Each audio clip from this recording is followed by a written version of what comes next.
Sino ba naman ang may ayaw sa super fast charger? Yung totoo, ilan talaga sa bahay mo yung gadget na kinakailangan mong i-charge araw-araw? At syempre, sino ba naman ang hindi nakaka-appreciate dun sa mga fast charger na talagang maski na nagmamadali ka within 10 minutes lang ang dami ng naikarga na battery dun sa gadget mo.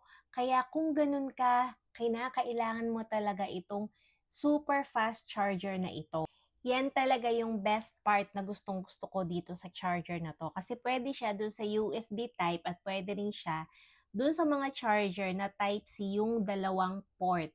At eto pa yung maganda, puwede mong i-charge yung iyong iOS at puwede mo ring i-charge yung iyong Type-C na phone dito sa charger na 'to. 120 watts yan be, kaya sobrang bilis mag-charge niyan. Hindi ka talaga magsisisi, mabilis kang makakapag-charge. Kaya i-check out mo na, check mo yung yellow basket, sulit na sulit ang presyo talaga niyan. Ang ganda pa ng quality.